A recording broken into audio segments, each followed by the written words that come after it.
topic relation.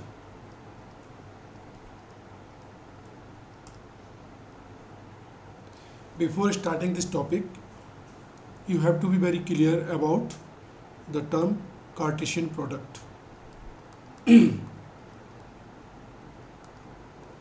So Cartesian product is basically the product of two sets. If we have set A and set B, and if we do multiply A into B, this is written as ordered pair A comma B, where A belongs to set A and B belongs to set B. This is basically Cartesian product in set builder form. And if you do one example, say A is 1, 2, 3 and set B is A and B. So in that case, A into B will be defined as ordered pair. I am taking first element 1 from here and A from set B. Then I take 1 from first set, B from the second set, 2 from the first set and B from the second set. Same 3A and 3B. Now see, if I say number of elements,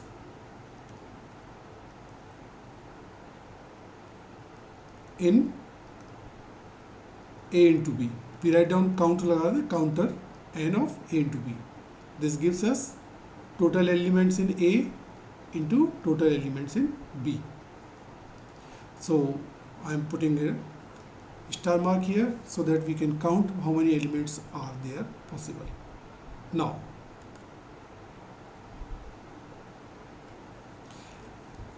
we are defining relation.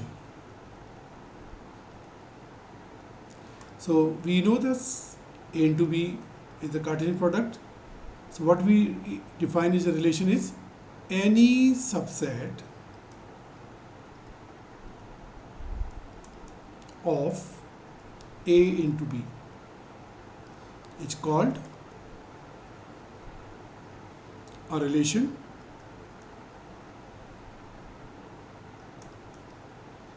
of A to B. And you know, in the sets you have done, the number of subset is 2 to the power n. So here, if we ask you what is the number of relations in A into B, then answer will be 2 power m into n, where m is number of elements in set A and n is number of elements in set B. I hope this is clear to you. So whenever you write down in the previous example, if you say any subset, I am making a subset, say I am picking up 1A and 1B. This is a subset of this previous example. If you take R2, any example, say I am making 1A, 2A and 3A. So if you pick up any set as a relation, just 1A, 1B, so whatever we are using, instead in place of X, that is called domain, and all the values which are used in the place of B, here you can say in the place of Y, that is called as range. Okay, so here we define if R is X comma Y ordered pair such that X is set A and Y are all the elements of set B. In that scene, what we say, domain is set of all values of X, and range, this is set of all values of Y. And you're defining from set B, So this is called codomain, set of all elements in B. So one more thing here, this implies range is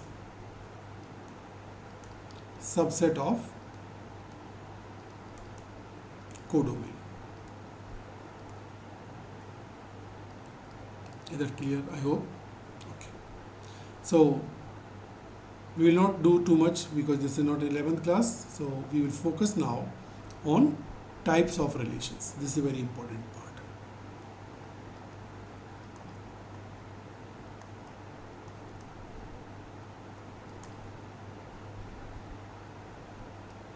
So the three types of relation. Number one, we call it reflexive relation.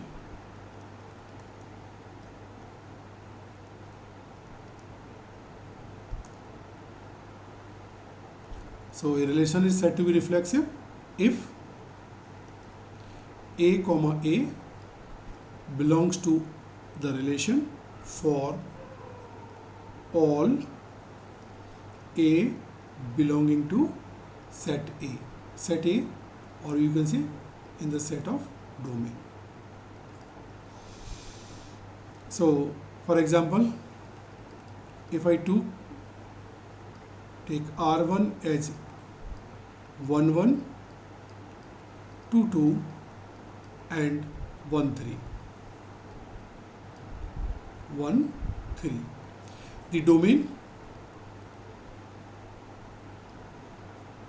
1 comma 2, and see 1 1 is in R, 2 2 is in R.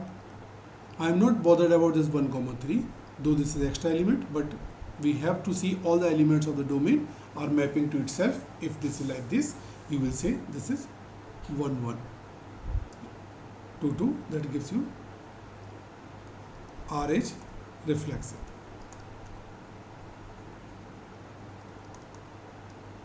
Let's do one more example.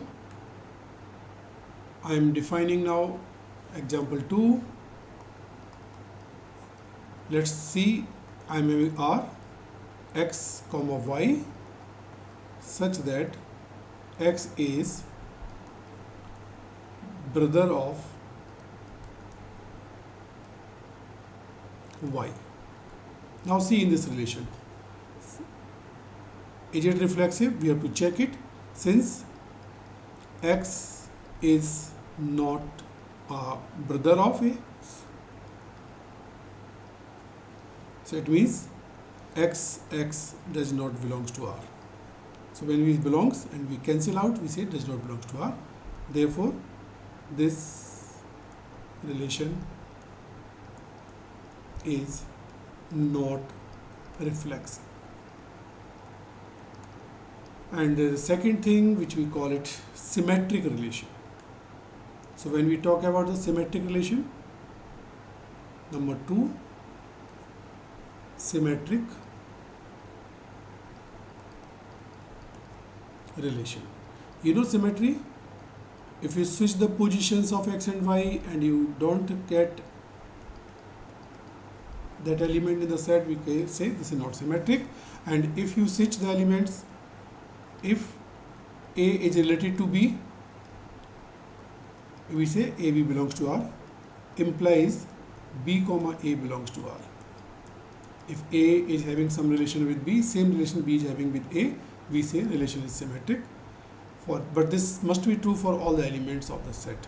So if you take one example, there is a relation, say R2, and this is defined as 1 2, 2 1 and 2 2. So you see, if you switch 1 2, you get 2 1. If you switch 2 1, you get 1 2. If you switch 2 2, you get 2 2. All the elements after switching are there. This is symmetric. Take another example, the previous one, R equal to x comma y. X is brother of y. So see, in that case, x comma y belongs to R, if I'm saying if x comma y belongs to R, it means x is brother of y. Does this guarantee that y will be brother of x? Y is not necessarily brother of x. Why? Because y can be a girl also. So if they mention it, x and y are the male children, only then you can take this as the symmetric relation. So here we will say R is not symmetric.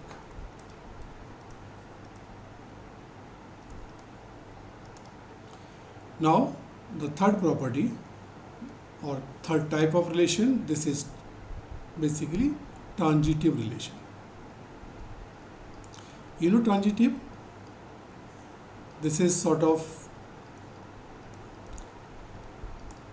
A is related to B, B is related to C, then we will say A is related to C. So we say if, this is a very important word, if A is related to B and B is related to C, then A must have the same relationship with C. So AC belongs to R. Transitivity. And if you are not having any example by which you can fail it, then we consider it to be transitive. So in the previous example, if we define R is equal to x comma y such that x is brother of y. If this is known to you, if x, y and y, z belongs to R. What does it mean? This means x is brother of y and y is brother of z. This implies x is brother of y and y is brother of z. So does this imply x is brother of z? Answer is yes. So what we say, x comma z belongs to R. Therefore R is transitive. So for any relation we learn reflexive, symmetric and transitive. And there is one more thing which we should know, that is equivalence relation. Equivalence relation. So a relation is said to be equivalence relation if it is reflexive, symmetric and transitive. So if a relation is satisfying all three properties, we say the relation is reflexive, symmetric and transitive. This is equivalence relation. Okay, so I'll take one example. If you have R equal to x comma y such that x is less than equal to y, is it reflexive, symmetric and transitive? See, if you see any property is not applicable, you can give one example. Illustration is sufficient to answer this question. So for this question you can answer in this way, like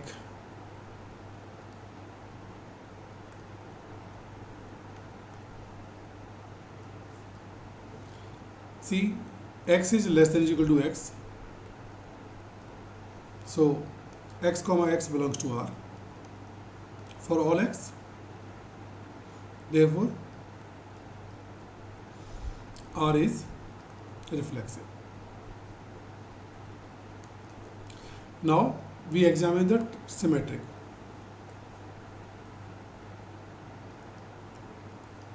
See, if x comma y belongs to R.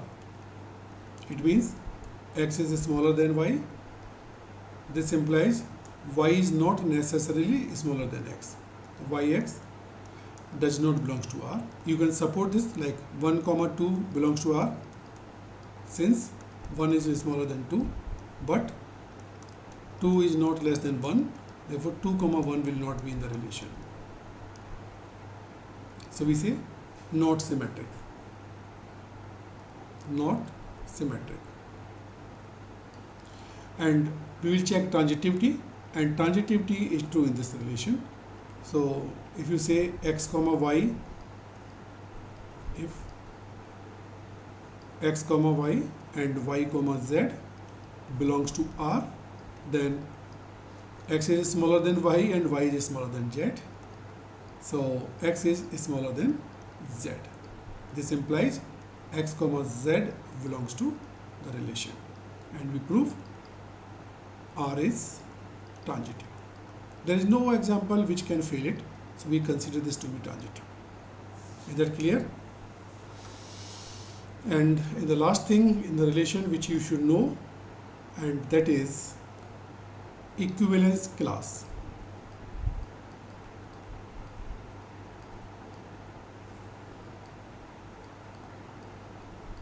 Of any element A.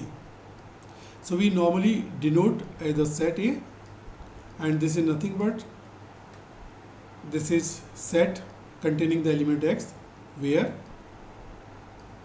A comma x belongs to the relation. It means you have to write down the set of all elements which are related to A, and what necessary condition is that equivalence class can be obtained for the numbers of any relation forming the equivalence relation only. That's all for this, and we will do certain examples in the next video. Thank you.